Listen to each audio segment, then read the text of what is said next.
जय हिंद। आप सभी का एक बार फिर स्वागत है आपके अपने YouTube चैनल सैनिक समाचार में। साथियों, कई डिफेंस पेंशनर्स का इस वर्ष में माइग्रेशन ऑलरेडी हो चुका है और उनकी पेंशन भी इस वर्ष से आनी स्टार्ट हो गई है, लेकिन इस वर्ष का यूजर नेम और पासवर्ड अभी तक उनको नहीं मिला है। तो आज इस वीडियो में हम इस वर्ष से यूजर नेम और पासवर्ड मंगवाने का पूरा तरीका जानेंगे। साथ ही आपको एप्लीकेशन का PDF फॉर्मेट का लिंक भी मैं आपको इस वीडियो के डिस्क्रिप्शन में अवेलेबल करवाऊंगा। साथियों, वीडियो शुरू करें उससे पहले मैं आपको एक इम्पोर्टेंट बात बता देना चाहता हूं कि आप जब इस पर्स को मेल करोगे तो आपको एप्लीकेशन के साथ अपना पुराना EPPO या ओरिजिनल PPO या एक्स सर्विसमैन का आइडेंटिटी कार्ड या डिस्चार्ज बुक की कॉपी साथ में लगानी होगी, क्योंकि इसी से आपका जो इस पर्स की टेक्निकल टीम है वो आपको वेरीफाई कर पाएगी कि एक्चुअल पेंशनर्स ने ही मेल किया है जिसको यूजर नेम और पासवर्ड चाहिए। अदरवाइज मेल आपके बिहाफ में आपका डाटा चुरा के कोई भी मेल कर सकता है और आपकी यूजर आईडी और पासवर्ड प्राप्त कर सकता है। अब मैं आपको उस एप्लीकेशन का कंप्लीट फॉर्मेट दिखाऊंगा और उसमें क्या डाटा आपने फिल करना है और किस मेल आईडी के ऊपर आपने सेंड करना है। आइए साथियों, जानते हैं कंप्लीट जानकारी। साथियों, आपको एप्लीकेशन के बारे में जानकारी देना स्टार्ट करूं उससे पहले मैं बताना चाहता हूं कि जो मोबाइल नंबर और ईमेल आईडी उसको अपडेट करने के लिए यदि हम PCDA को इंक्वायरी करते हैं तो PCDA का हमेशा एक ही जवाब रहता है कि मोबाइल नंबर और ईमेल आईडी जो ऑलरेडी माइग्रेट हो चुके हैं उनका अपडेट करने की अथॉरिटी ओनली आपके रिकॉर्ड ऑफिस के पास में है। तो साथियों, रिकॉर्ड ऑफिस को तो आपने ऑलरेडी एप्लीकेशन सेंड कर दी होगी और उसके ऊपर क्या कार्रवाई हो रही होगी नहीं हो रही उसको किसी को पता नहीं है, क्योंकि ना तो कोई रिप्लाई आता है और ना ही कोई ऐसी एक्सप्रेशन को उम्मीद रहती है कि रिकॉर्ड ऑफिस आपका अपडेट कर देगा। लेकिन आपका वो रिकॉर्ड ऑफिस अपडेट करे या ना करे, आपने अपनी कार्रवाई यहाँ पे करनी है, जिससे कि हो सकता है कि आपको आपका यूजर नेम और पासवर्ड दिए गए मेल और मोबाइल पर प्राप्त हो सके। यदि एक बार आपका मोबाइल या ईमेल के ऊपर आपका यूजर नेम और पासवर्ड प्राप्त हो जाता है तो उसके बाद में आपको रिकॉर्ड ऑफिस के थ्रू जाने की आवश्यकता नहीं है। आप खुद लॉगिन करके अपना मोबाइल नंबर और ईमेल आईडी अपने प्रोफाइल में अपडेट कर पाओगे। तो आइए साथियों, देखते हैं कि एप्लीकेशन सबसे पहले क्या लिखा है। देखिए, यहाँ पे आपका जो इस पर्स का यानी PCDA का कंप्लीट एड्रेस यहाँ पे डाल दिया गया एप्लीकेशन के अंदर। उसके साथ ही आपका जो इस पर्स का मेल आईडी है जिसके ऊपर आपने मेल करना है वो भी मैंने यहाँ पे मेंशन कर दी है। साथ ही सब्जेक्ट में डाला है कि migrated to Sparsh but user name and password not received, यानी आप स्पर्स में माइग्रेट हो चुके हो लेकिन अभी तक जो है यूजर नेम और पासवर्ड प्राप्त नहीं हुआ है। अब देखिए पैराग्राफ 1 में क्या लिखा है, मैं आपको हिंदी और इंग्लिश दोनों में बताऊंगा। I wish to submit that as per the instruction of your office pension of all defence pensioners are migrated to Sparsh to meet the pension sanction and disbursement of pension centrally to armed forces army navy air force and defence civilians. यानी आप ये कहना चाहते हो कि आपके कार्यालय के निर्देश के अनुसार तीनों आर्मर्ड फोर्सेज और डिफेंस सिविलियंस की जो पेंशन है उसका इस पर्स में माइग्रेशन किया जा रहा है। अब पैरा 2 में आप बता रहे हो कि इस पर्स में माइग्रेशन के बाद एक रक्षा पेंशन भोगी शिकायत करने और अपनी पेंशन पर्ची PPO और फॉर्म 16 केवल इस पर्स के माध्यम से प्राप्त करने में सक्षम होगा। इस पर्स के माध्यम से इन सेवाओं का लाभ उठाने के लिए मूल आवश्यकता यह है कि आपका यूजर नेम और पासवर्ड इस पर्स के साथ रजिस्टर होना जरूरी है। नेक्स्ट आ जाता है कि इस पर्स में मेरा माइग्रेशन, यहाँ पे साथियों आपने कितने दिन पहले आपका इस पर्स में माइग्रेशन हुआ है, क्योंकि डेट तो आपको कंफर्म नहीं होगी क्योंकि मैसेज कोई आया नहीं है। तो आपने यहाँ पे लिख देना है कि इस पर्स में मेरा माइग्रेशन 20 दिन पहले या 1 महीना पहले, जो भी आपको पता है आपका कि माइग्रेशन कब हुआ है, आप अप्रोक्स यहाँ पे डेट लिख सकते हो जो आपकी फर्स्ट पेंशन आई थी इस पर्स से उसके अकॉर्डिंग हो चुका है। जबकि मुझे अभी तक अपना इस पर्स यूजर नेम और पासवर्ड प्राप्त नहीं हुआ है, अतः मुझे निम्नलिखित अनुरोध किया जाता है। यानी आप जो नीचे लिखे हुए वो रिक्वेस्ट आप PCDA से कर रहे हो। Technical team of Sparsh is requested to send me Sparsh user name and password on my following mobile number and email ID so that I can log in into Sparsh and avail the services. यानी स्पर्स की तकनीकी team से आप अनुरोध कर रहे हो कि मुझे स्पर्स यूजर नेम और पासवर्ड मेरे निम्नलिखित मोबाइल नंबर और ईमेल आईडी पर भेजें ताकि मैं स्पर्स में लॉगिन कर सकूं और सेवाओं का लाभ उठा सकूं। यहाँ पे आपने अपना मोबाइल नंबर लिख देना है और यहाँ आपने अपना ईमेल आईडी लिख देना है।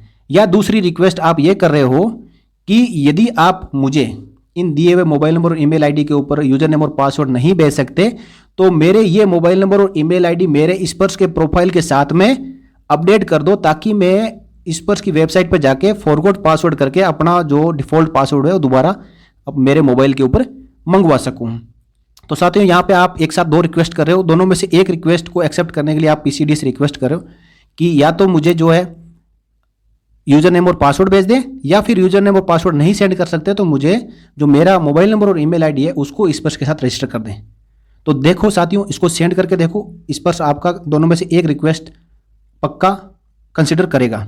साथ ही नीचे आपने आ जाना है जहाँ पे आप अपना सिग्नेचर करिए, उसके बाद अपना सर्विस पर्सनल या जीपीएफ नंबर डालिए, फिर रैंक नेम, उसके बाद आपका जो लास्ट यूनिट था या डिपार्टमेंट है, डिफेंस सिविलियन है तो या एचओ है वो यहाँ पर लिखना है, और साथ ही आपने डेट ऑफ रिटायरमेंट डालना है। इसके बाद आपने स्पर्श का पीपीओ नंबर डालना है, जो कि आप माइग्रेशन का स्टेटस चेक करके पता कर सकते हो। उसके नीचे आप ओरिजिनल पीपीओ जो बैंक से आप पेंशन ले रहे थे वो, या ई पीपीओ नंबर यहाँ पे जो आपके पास अवेलेबल है तो यहाँ पे डालिए, और साथ में ही आप अपना जहाँ आपका डिस्ट्रिक्ट तहसील है या गांव है वहाँ का प्लेस डाल दिए, और डेट डाल दिए जिस दिन आप यहाँ एप्लीकेशन में साइन कर रहे हो।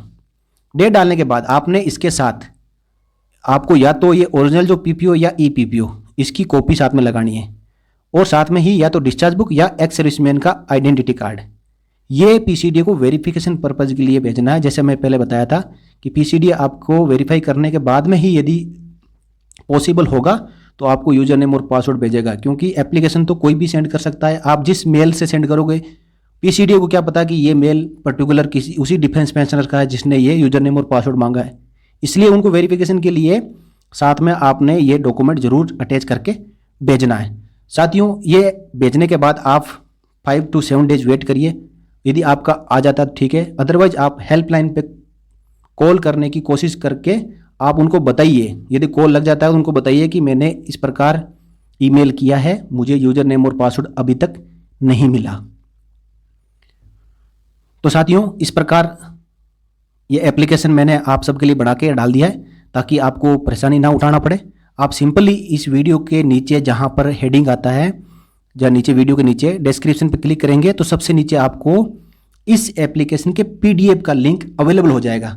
साथियों, मैं वीडियो में अगेन रिपीट कर रहा हूं साथियों कि आपको इसी वीडियो के डिस्क्रिप्शन में इस एप्लीकेशन का पीडीएफ लिंक अवेलेबल हो जाएगा।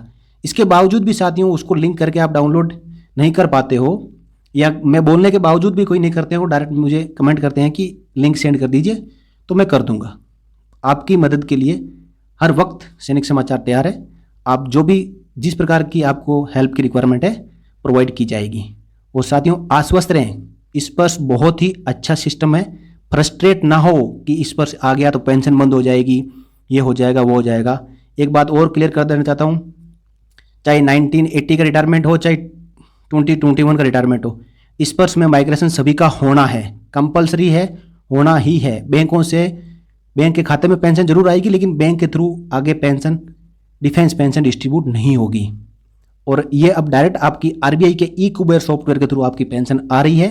और इस महीने यदि जो भी शुरुआत में कोई नई चीज़ आती है, इंट्रोड्यूस होती है, तो कुछ परेशानी आनी लाजमी है, लेकिन जब परेशानी आएगी ही तभी उसका सॉल्यूशन निकल के और जो टेक्निकल टीम है वो ठीक करके आपके पेंशन को सही सुचारू रूप से चालू कर देगी। तो साथियों, ये थी आप सबके लिए छोटी सी जानकारी। जिन जिन का स्पर्श में माइग्रेशन हो चुका है, पेंशन स्टार्ट हो चुकी है और उनका मोबाइल नंबर और ईमेल आईडी रजिस्टर नहीं है, या फिर जिनकी पेंशन स्टार्ट नहीं भी हुई है और माइग्रेशन के दौरान आपको पता चल जाता है कि मेरा माइग्रेशन हो चुका है, स्पर्श का पीपीओ नंबर मिल चुका है, लेकिन यूजर आईडी और पासवर्ड प्राप्त नहीं हो पा रहा है। साथियों, ऐसा भी है कि जैसे आपको माइग्रेशन का स्टेटस पता चल गया, तो जब भी आपका माइग्रेशन होता है तो इनिशियली एक पासवर्ड आता है कि your pension data has been migrated to Sparsh, वो भी नहीं आ पाता है, तो आप समझ लें कि आपका मोबाइल नंबर और ईमेल आईडी वहाँ पे अपडेट नहीं है, कुछ न कुछ गड़बड़ है।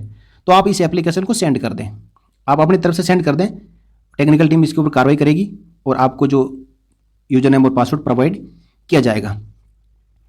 तो आशा करता हूँ कि इससे आपको काफ़ी मदद मिलेगी, और वीडियो यदि अच्छा लगा हो तो लाइक ज़रूर करें।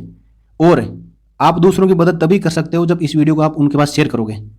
यानी किसी के पास ये पहुंचता है और इस वीडियो से उनको मदद मिलती है, तो ये आपकी तरफ से मदद उनको होगी। इसलिए आप घर बैठे किसी भी वेटरन्स की आप हेल्प जरूर करें। आपके गांव में, आस पड़ोस में यदि ऐसे हैं जिनको इस टेक्निकल या डिजिटल के बारे में कुछ कम ज्ञान रहता है, तो उनकी आप मदद कर सकते हो। तो साथियों, इस वीडियो में इतना ही। अगले वीडियो में इसी प्रकार की एक नई जानकारी के साथ फिर से अवेलेबल होंगे, चर्चा करेंगे। तब तक के लिए खुश रहिए, स्वस्थ रहिए। जय हिंद, जय भारत, वंदे मातरम।